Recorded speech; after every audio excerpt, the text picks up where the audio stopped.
Only one issue. Telangana ప్రజలకు నమ్మక ద్రోహం చేశారు. తెలంగాణ ప్రజలకు నమ్మక ద్రోహం చేశారు. 9 साल पहले तेलंगाना बना था. तेलंगाना क्यों बना था?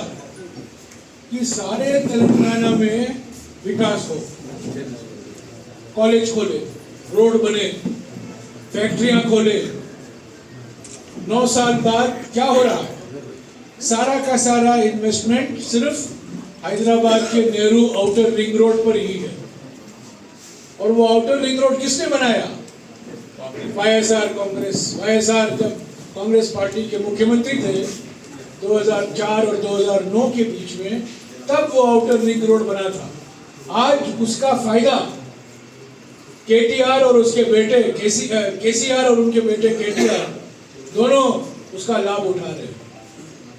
तो पहली बात तो ये है कि 9 साल बाद हैदराबाद, संगारेड्डी और रंगारेड्डी 3 जिले को हटाकर 30 जिले में गरीबी, बेरोजगारी सब कुछ है.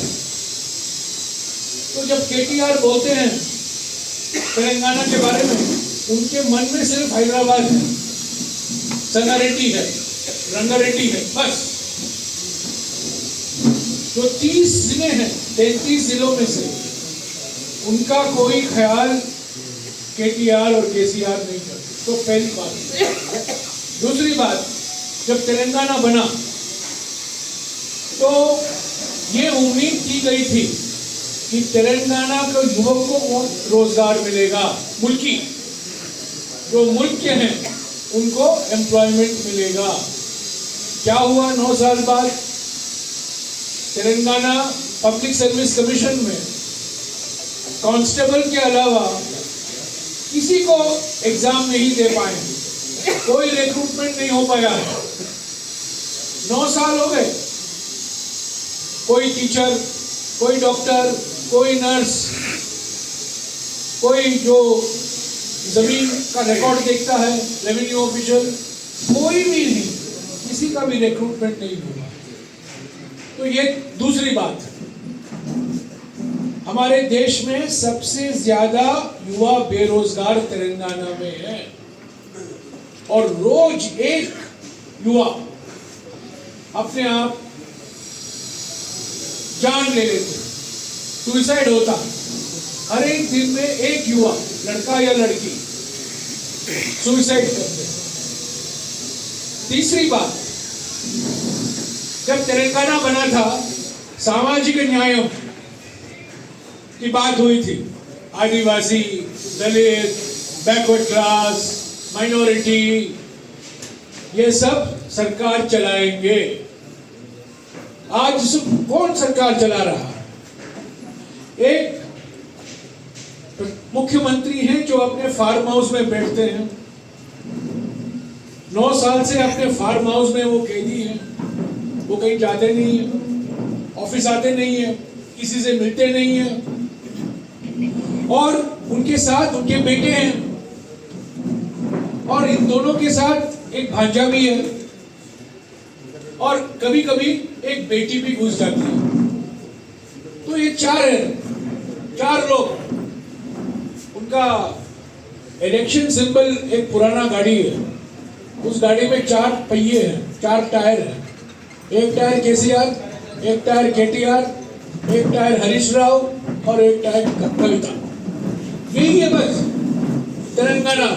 9 साल से दलित, आदिवासी, बैकवर्ड क्लास, सब इतिहास. लोकतंत्र नहीं है, ये परिवार तंत्र है. एक परिवार हुकूमत कर रहा है तेलंगाना में. ऐसे तो आप जानते हैं हैदराबाद में 7 निजाम हुए थे. अभी यहाँ 8वां निजाम बैठा हुआ है गजवेल के फार्म हाउस में. वो 8वां निजाम है. और जब केटीआर, तो ये हकीकत है. तो इसीलिए मैंने कहा शुरुआत में 9 साल के बाद इस चुनाव में एक ही मुद्दा है, तेलंगाना ప్రజలకు नमक द्रोहम చేశారు। Who did the చేశారు? केसीआर ने किया और केसीआर के परिवार ने। कांग्रेस पार्टी क्या कर रही है इस चुनाव में? कांग्रेस पार्टी 6 गारंटी दी है। महालक्ष्मी महिलाओं के लिए, रायतु भरोसा हमारे किसानों के लिए, तीसरा है गृह ज्योति सभी परिवारों के लिए, चौथा है इंद्रम्मा इंदलू दलितों के लिए, समाज के कमजोर वर्गों के लिए, पांचवा गारंटी है युवा विकासम इस राज्य के युवकों के लिए, और छठा गारंटी 6 गारंटी जेयूता जो बुजुर्ग हैं 70 साल से भी ऊपर जो मर्द हैं महिलाएं हैं उनको हर महीना पेंशन। तो ये हमारे 6 गारंटी हैं। ये 6 गारंटी कांग्रेस के और केसीआर का वारंटी पीरियड हो गया है, कांग्रेस का गारंटी शुरू हो गया, वारंटी खत्म बीआरएस का और गारंटी शुरू कांग्रेस का। यही चुनाव है 2023 चुनाव। हम ये चुनाव तेलंगाना के जो मुद्दे हैं, महिलाओं के, किसानों के, युवकों के, उनके मुद्दों के ही आगे रखते हुए हम ये चुनाव लड़ रहे हैं। कांग्रेस पार्टी का पूरा विश्वास है कि तेलंगाना की जनता कांग्रेस पार्टी को स्पष्ट बहुमत देगी। ये बीआरएस है, बीआरएस के साथ बीजेपी मिला हुआ है, बीआरएस और बीजेपी के साथ एमआईएम भी मिला हुआ है। ये 3 एक पॉकेट में है, बीआरएस, बीजेपी और एमआईएम, और उसके खिलाफ कांग्रेस लड़ रही है। तो मैं समझता हूं, मैं ज्यादा नहीं कहूंगा, कांग्रेस गारंटी और एक साइड कांग्रेस की गारंटी, दूसरा साइड है बीआरएस का नमक द्रोहम वर्सेस गारंटी। 9 साल में जो होना चाहिए था तेलंगाना में, स्वर्ण तेलंगाना बनना था, वो नहीं बना। स्वर्ण केसीआर बना, स्वर्ण फार्म हाउस बने, पिताजी, बेटा, भांजा, बेटी सब लोगों को फायदा मिला, पर तेलंगाना की जनता को फायदा नहीं मिला। तो 30 तारीख को तेलंगाना की जनता जान गई है कि यहाँ बदलाव और परिवर्तन का वक्त आ चुका है। मैं एक और बात कहूंगा और उसके साथ मैं खत्म करूंगा, उसके बाद आप मुझसे सवाल पूछ सकते हैं। 1 साल पहले, 13 महीने पहले राहुल गांधी जी यहां से निकले थे भारत जोड़ो यात्रा में। नारायणपेट, महबूबनगर, मेडचल, हैदराबाद, रंगारेड्डी, मेडक, संगारेड्डी और कम्मारेड्डी, 8 जिलों से करीब 405 किलोमीटर राहुल गांधी जी के साथ तेलंगाना के नेता, तेलंगाना के कार्यकर्ता, सभी लोग भारत जोड़ो यात्रा में शामिल हुए। भारत जोड़ो यात्रा के बाद एक भूकंप हुआ, तेलंगाना में एक भूकंप हुआ, अर्थक्वेक हुआ, सुनामी देखने को मिला। वो क्या है? कांग्रेस पार्टी संगठन मजबूत हुआ, कांग्रेस पार्टी संगठन में एकता आई, एकजुटता आई, नई शक्ति आई। कर्नाटक के चुनाव हुए, कर्नाटक के चुनाव के बाद तेलंगाना की राजनीति बदल गई। जो लोग कांग्रेस से छोड़कर चले गए थे वो वापस आने लगे। जो लोग कांग्रेस में नहीं थे, बीआरएस में, बीजेपी में, सब लोग कांग्रेस को वापस लौट आए। तो ये भारत जोड़ो यात्रा हमारे देश के लिए और खास तौर से तेलंगाना के लिए एक परिवर्तनकारी आंदोलन था, परिवर्तनकारी मूवमेंट था। और इसी वजह से हम ये कहेंगे विश्वास के साथ कि जनता कांग्रेस पार्टी के साथ है। दिल्ली में नरेंद्र मोदी हैं और हैदराबाद में केसीआर हैं। दोनों के बीच में कोई फर्क नहीं। दोनों ड्रामाबाज हैं, दोनों नौटंकी के मास्टर हैं और दोनों झूठ के उस्ताद हैं। उनका कोई मुकाबला नहीं। दिल्ली में बीआरएस हमेशा बीजेपी का समर्थन करती है और कुछ 3-4 महीने पहले प्रधानमंत्री ने खुद कहा था कि बीआरएस एनडीए में शामिल होना का इरादा उन्होंने जताया था।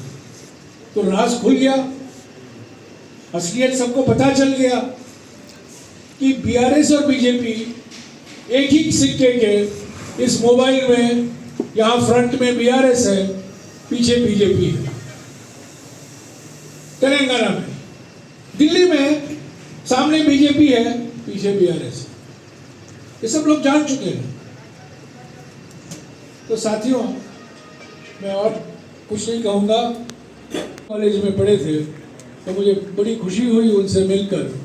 हमारे उम्मीदवार यहाँ बड़े ताकतवर उम्मीदवार हैं, बड़े बहुत प्रभावशाली उम्मीदवार हैं और हम उम्मीद करते हैं कि 30 तारीख को कांग्रेस पार्टी को न केवल विकाराबाद में परंतु सारे तेलंगाना में, तेलंगाना के अलग अलग जिलों में, उत्तर तेलंगाना, दक्षिण तेलंगाना, पश्चिमी तेलंगाना, पूर्वी तेलंगाना, जो 23 जिले हैं उनमें लोग भारी मात्रा में आएंगे, कांग्रेस पार्टी को जिताएंगे।